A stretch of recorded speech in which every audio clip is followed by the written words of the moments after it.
You are listening to the Two Disabled Dudes podcast. I'm Kyle Bryant. And I'm Sean Baumsart. Together, we're navigating life with disability.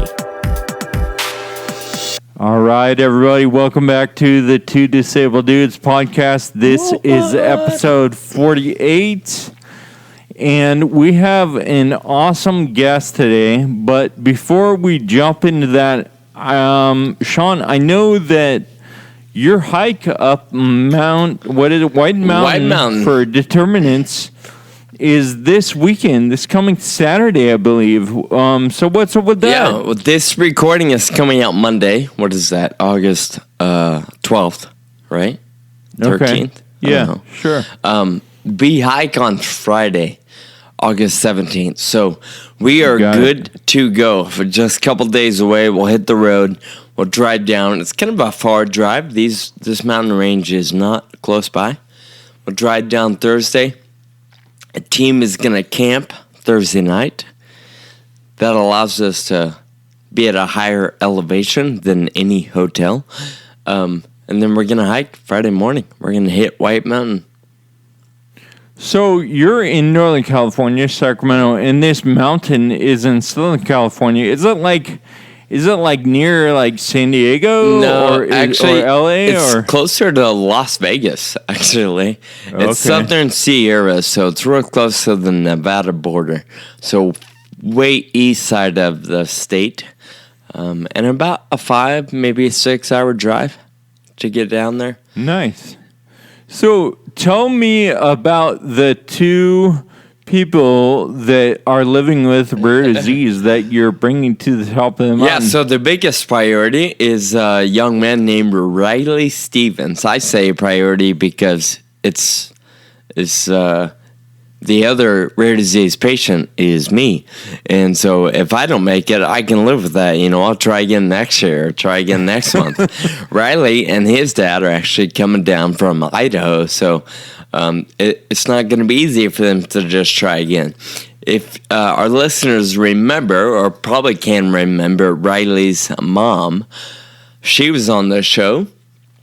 Actually, I don't remember her episode, but I'll figure it out real quick. Katie Stevens is the president of DCO. She was in episode 34. Her son Riley is now 18. Him and his dad Josh are going to come down and hike the mountain with us. Dude, I've met Riley, and I know him through his mom, and I mean, I think he's gonna kick your butt. No, I am pretty sure he's gonna kick my butt. I read somebody shared a story. There's a blog Riley wrote on my website, and there's been some social media promoting him and his dad joining us and us conquering the mountain together. And I noticed one person actually kind of retweeted or requoted or something, and they said, "Oh, Sean's helping Riley Stevens and a plastic anemia rare disease patient up the mountain." And I'm looking at it, I'm like, y'all don't know. If anything, Riley is helping me up the mountain. Like, I can't walk. Riley. Bring a rope, dude. Yeah, right? Riley had a rough go at life a few years ago, but today he is stellar. He's a beast of a young man, very athletic and fit, and he's ready to go. So if anybody's helping anybody, it's him helping me. Yeah, he's going to be a real asset to the team for sure. Yeah, definitely. So super excited. So, we've been fundraising, and I think yesterday we hit almost 60% of our goal. So we're almost there. So where do we tell people to go if they want to contribute? The easiest thing is determinants.com. There's links there that take you to specific pages about the website or the hiking. There's a donate button, all that good stuff. So if anybody's interested in helping us close that 40% gap, just go to determinants.com. And then, Sean, are you guys going to be doing anything live, or I'm sure cell service is probably not good. Well, the plan is to post and go live when we can, but we also understand that being out in the middle of the mountainous desert, we may not have the ability to do so. But we do have a camera guy coming with us, a videographer, so he'll capture a lot of the story and a lot of the hike on video. So if we can't do it live, we'll at least have some footage and stuff after the hike to share. Awesome. Well, I'm really looking forward to that. Sorry I can't be there, but I'm looking forward to watching you guys through whatever method possible, and then seeing the video afterwards. It's going to be awesome. Thank you. Good luck. Yeah, super excited. Thank you.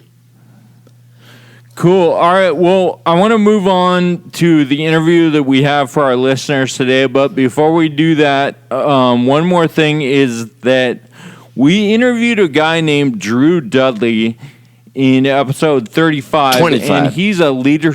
25? Yeah. Excuse me. Thank you. Yeah. Episode 25. He is a leadership expert, and he has a TED Talk that has like millions of views. He's an incredibly awesome guy, and I encourage all of you to listen to that episode and also go to drewdudley.com because he has a book that's coming out on August 21st. And we talked about that a little bit in the episode, and so it's really happening, and it's going to be awesome. I think it's called like This Is Day One. And it's all about practical ways to use leadership. And I pre-ordered my copy, and I encourage everyone to do the same. Does your pre-order come with an autograph or anything cool like that, or not really? No, okay. I don't think so. But we're gonna have to. We're gonna have to call him up and see if he can do any favors for you. Yeah, or next time I see Drew, which I have no idea when that'll be, I'm definitely gonna bring my copy with me. So cool. So our guest today is a guy named Luke Rosen. He is the founder of KIF1A.org. His daughter Susanna was diagnosed with a mutation in her KIF1A gene. And so he built an organization and has been really active in the rare disease community around KIF1A. And he also is being honored as a rare champion of hope for his advocacy work through KIF1A.org. And that's an honor from the Global Genes. And he's also the head of patient engagement for Ovid Therapeutics. Ovid. Anyway, sure. Super awesome. I think you guys are really going to enjoy this interview, and we did too. So here it is. Luke, welcome to the show. Sean and Kyle, thanks so much for having me on. This is a great honor for me to talk to you guys. Thanks. Awesome. Well, just for a little context for our listeners, I first read about Luke when I found out about the We Need a Mouse campaign, and we'll talk about that a little later. I want to grill you on that, Luke, and how that worked. Yeah. But then, Luke, we met in the hall at the Global Genes Rare Disease Patient Symposium in Pennsylvania, University of Pennsylvania. And I had somebody take a picture of us. And on the back of my phone, I have a Two Disabled Dudes podcast phone case. And they took the picture, and you're like, no way, I totally listened to that. I'm like, no way, let's do this. So that's when I was like, all right, we need this guy on the show. Because I know so much about you. Everyone knows who Luke Rosen is and how much you've done for the rare disease community. And so, it was a no-brainer to have you on the show and get your perspective on things. Oh, man, thanks, Kyle. The same is true for you, because when I can't believe, I feel like you guys are part of my life because I listen to your podcast every single week. And then when I just, we were taking a picture and I just hadn't put it together until I saw that phone case. So yay for technology and for phone cases, I guess. That's cool. That's awesome. So, Luke, your daughter Susanna was diagnosed with KIF1A, and reading off the KIF1A.org website, this disease causes cognitive impairment, ataxia, which is like balance and coordination issues, spastic paraplegia, optic nerve atrophy, peripheral neuropathy, and epilepsy. And I'm sure that's just the beginning. So this disease completely changed your lives, especially as a family. Can you tell us about those early days? When Susanna in 2014, we finally figured out what was happening with her, and when we got that diagnosis, as many of people who are listening, I'm sure know, it was tricky for so many reasons. But one of the first people I met was Bridget Brennan from Friedrich Ataxia. Of course. And Bridget, really, I owe so much to Bridget. She changed my life. I went to this a Global Genes event, right, in Washington D.C., and it was my first sort of group event, and I was going there just because I had no idea about rare disease, but we were trying to get one of the first things that we knew we had to do when Susanna was diagnosed. There were only a handful of people out there with that diagnosis that we knew of in the world. She's maybe 15 or 20, and so we knew a lot more existed, but we had to go out and get kids access to genetic testing to get that. So I went to DC with a Global Genes event, and Bridget was in my group, and Susanna has a severe movement disorder, and so when I saw on her name tag ataxia, I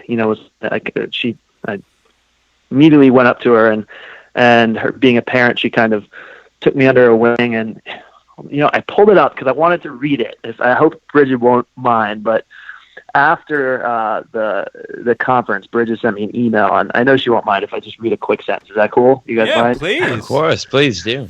So Bridget wrote, Luke, I'm sorry about the reason we met, but I'm so glad that our paths crossed. I do believe there's a reason for that, and often we don't understand at the time. Let's see. Being the optimists we are, we took this all as a sign to keep fighting, and I pray that God helps guide the scientists to the cures we need. And I'm so impressed, Luke, that you came to D.C. with such a new diagnosis. It shows a depth of strength you probably did not know you even had. Hopefully you left confident that there are resources to help you guide and friends to pull you up on those tough days. Please keep in touch and let us know how you and your family are doing. Warmly, Bridget. So that was meeting Bridget was huge to me because it wasn't just the day in Washington D.C. She she kept up, and it was really true that I met friends in this community that really do pull you up on tough days. So I love Bridget. that. That's a great example of what this sort of work is. Maybe not all about, but certainly a huge part of it. We only accomplish things when we work together, whether it's working with scientists, researchers, philanthropists, smart doctors, or just other people that can give you a shoulder to maybe cry on or just a high five on a rough day.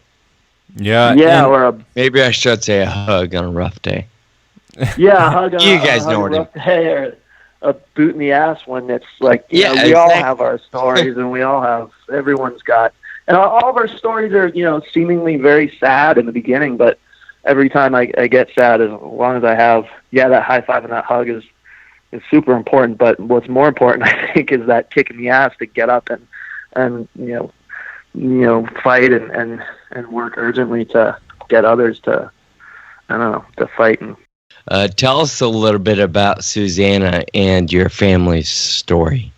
Susanna's beautiful. She is the strongest girl in the world. I mean, quite literally, I mean strong, her will and her drive, but I mean quite literally her strength, her upper body is amazingly strong because she, for various reasons, she has spastic paraplegia, and her legs are very stiff, and so she relies on her upper body a lot.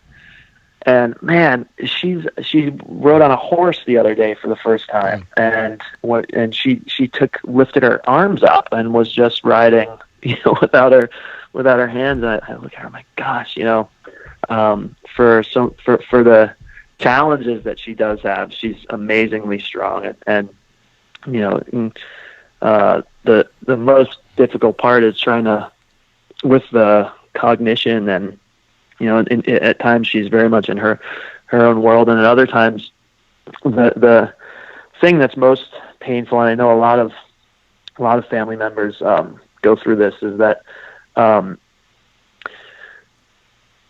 that there's so much happening with the body, but it's trying to figure out what's inside, and whether or not while she's not able to speak in vast quantities, I wonder if those feelings and those words are inside of her, just dying to get out, but she can't get them out. And that idea of that frustration that she must have is just so difficult to think about every day, that there's this strong soul and her body's not letting her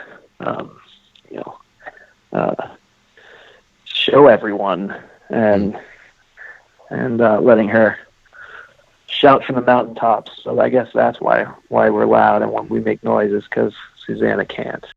Before the diagnosis of Susanna, you were an actor and a writer, and like I search your name and IMDb comes up, and you have some credits on there. Can you tell us a little more about your acting career? Yeah. So I was an actor, full-time actor for a long time. For I moved to New York in 2002 when I graduated from college, and started acting, and it's a really difficult job for so many reasons, but one of those reasons is I talk about how it's tricky to travel for me now when I go away, once every couple of months for a couple of days. But there are times when you're an actor where you get a phone call and you have to take off in an hour to fly across the world or something like that to finish a job. And I remember very, very. I started when Susanna got sick. I was doing things like leaving New York in the morning and taking the red eye home the same day, and it just wasn't feasible anymore. Doing that, and I just realized that that there's a lot of work that needed to be done. So I need to kind of call a timeout on that part of my life. But I worked a lot in TV and film and theater, and met just the most amazingly. This is another community that if you're in a certain, especially this exists in New York, if you're in a certain kind of enclave of actors that do. Me, it was I had the market cornered in like the guy who drinks beer, or the construction worker, or that was my some of those credits you look up, you'll see construction worker, guy at bar, at right the end of the bar, yeah, yeah, right, stuff like that. But there, and then it's a really tight community, and there's somebody who a guy named Austin Pendleton, who was one of my mentors. He's still very, very much part of our lives. Is he taught me that when you're acting, it's all about just being present and saying the words as yourself, right? So if I'm playing a certain character, Romeo, if I'm playing Romeo and I'm walking to the theater and I twist my ankle on the way to the theater, then that night Romeo has a twisted ankle, right? So the most important part about acting is just to be present and bring yourself to it. And I realized that, if I'm really going to keep acting at that level where I've realized that I'm bringing myself to every single part, and if myself is completely consumed with this,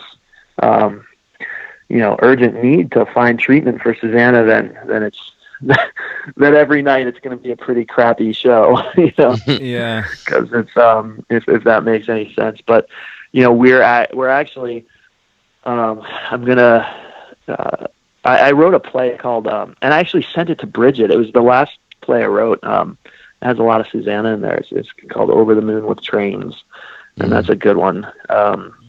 I'll send that to you. Yeah. But on August 22nd, here I'm going to plug something. On August 22nd, Yeah, please. Where my wife Sally and I, something that we did for years and years, every single year we did a show called Love Letters, right? Which is this amazing show by A.R. Gurney. It's a play, and it's about two people sitting at a table reading letters that they've written to each other throughout their life. And it's a great play, Pulitzer Prize winning play, and we did it once a year for various charities, right? So we would, and it became kind of we had a great following and one of the best nights of the year.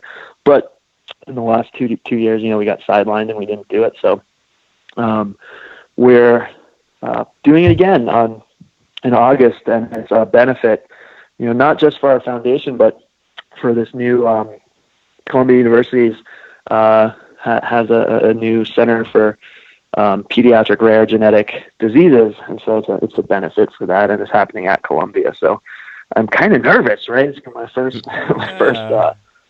first time back. So well, and that's really cool because you've found a way to bring together both of the things that you're super passionate about, and both those worlds kind of are going to collide that night, right?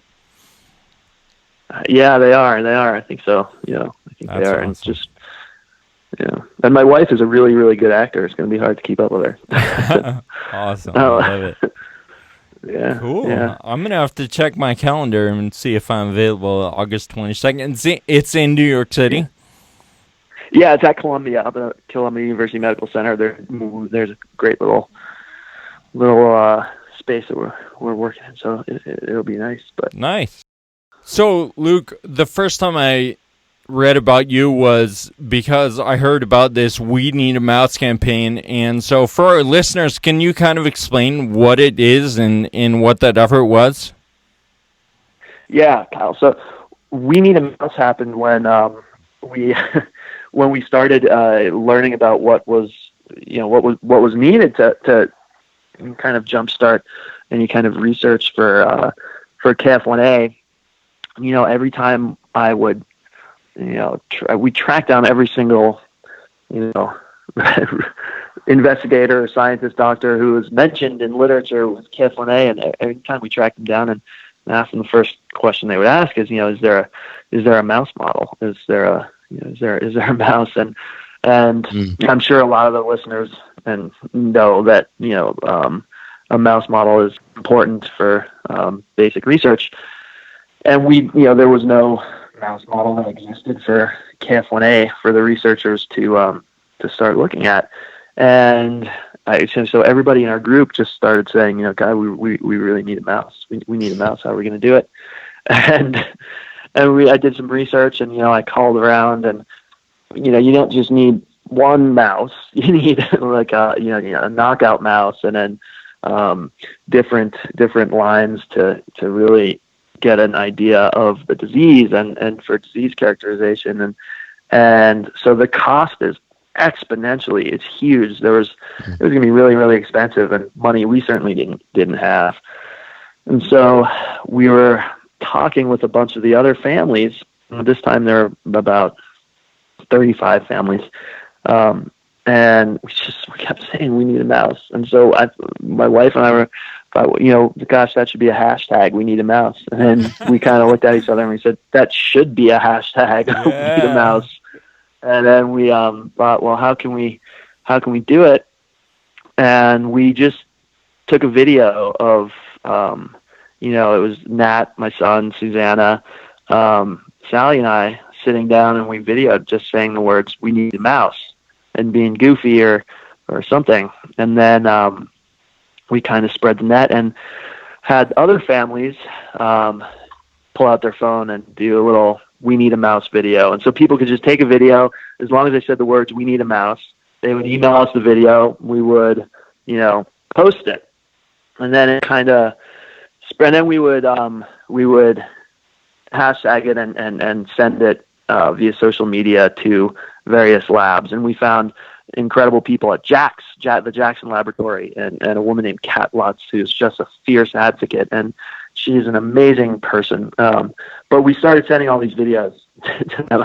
In retrospect, I feel really bad because there are these incredible people who probably need, thousands of videos being sent to them. Well, but, and I've you search the "We Need a Mouse" hashtag, and there's these videos of little kids just being like, "We need a mouse, we need a mouse," and then there's like a "We Need a Mouse" song that someone wrote and all this stuff. So it's really fun. Yeah.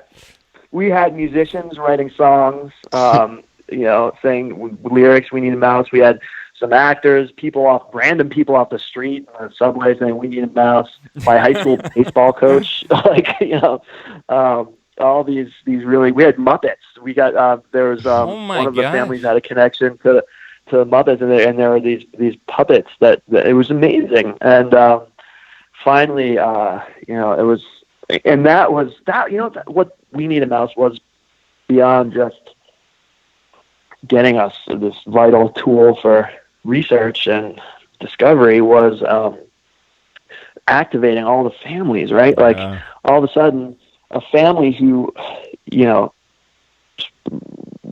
ordinarily, or up until that point, wasn't very active in the movement to find that treatment, or maybe it's because it's very overwhelming, as we all know, but all of a sudden, just by picking up their phone and shooting "We Need a Mouse" video, they're now playing a vital role in getting this incredibly important scientific tool. So all of a sudden, all these families were like, "Whoa, I'm actually contributing in a very significant way to this research initiative."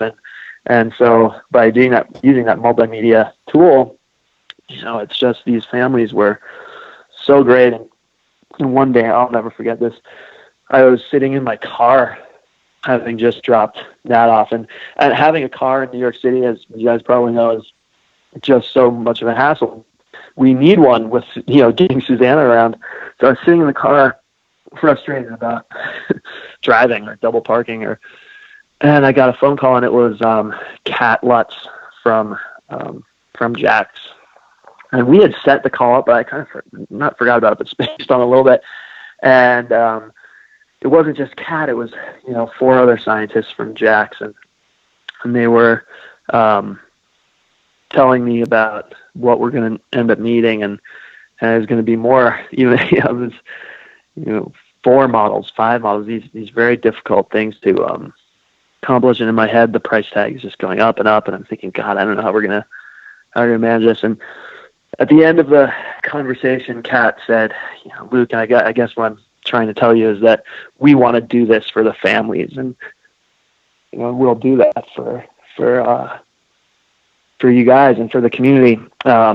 That's what they did, and these dedicated scientists are really, really passionate people, and they're working really hard for all these kids, and it was because the families in our group decided that that we need a mouse. So that's what happened with that. That's awesome. Gosh, that's so powerful. I mean, how much did that cost? Like, I don't know, a couple $100,000 or something, right? And more. I mean, yeah. So, no matter how much it is, whatever, $500,000, let's just say. But here these families are being like, I don't have $500,000 laying around, but I can use my voice, I can get active, I can encourage other people to get involved, and we can all do this together. And holy cow, like, these people didn't write a check, but they use themselves and their voice to make things happen. I think that's just absolutely incredible, and it's such an encouragement to all of us, I think, that sometimes feel a little helpless.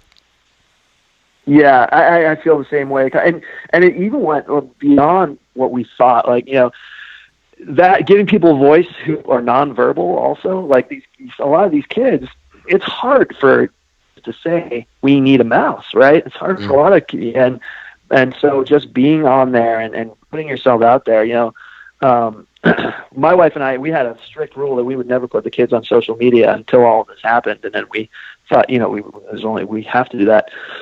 But we had physicians, there was a neurologist that called me from St. Louis that said, we saw the We Need a Mouse video, and I think I have a kid who kind of, I didn't realize that some of the kids might notice that one of their eyes droops a little bit lower, and so there was people were learning about the disease too by seeing these brave families that were willing to put their kids on camera. It's people were learning about the disease just by seeing those little funny videos. So it was pretty. Yeah, I think that's when it really that was the first tangible thing the foundation really accomplished was that successful campaign, and that's when I realized there's got to be new kind of, just like your podcast, guys, and there's new dynamic ways of jumpstarting research, and it's when you think way out, get rid of the box.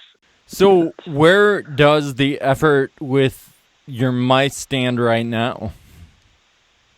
So we got a call just last week, that we've had some success developing mouse lines. So they're KF1A mice, that are these ready to be, ready to be central in the research, and now researchers finally have that very basic and much needed tool. How do you get scientists interested in working on a disease that has 141 people? Well, that's just it, is that there's thousands of people out there. They just don't have access to the testing. They're just misdiagnosed.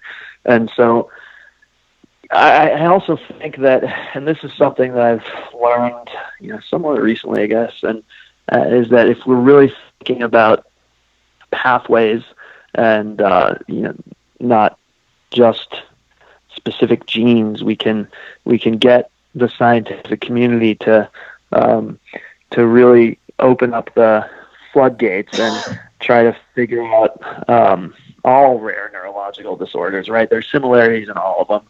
And if we can link them, the way we link them is by learning more about the genome, right? Is by getting more and more people sequenced and finding that diagnosis, be it KF1A, or just recently they discovered there was a gene called KF5A that is disease causing for ALS. And so I thought, my God, okay, wow, here we go. I'm going to knock on every single scientist's door who's working on ALS and see if there's a connection, And so by just asking, if you finding those really incredible, dedicated, and neurotic and obsessed scientists, and you say, if you ever ask a scientist a question, and if they're a really incredible scientist, they're going to go and find an answer to it, right?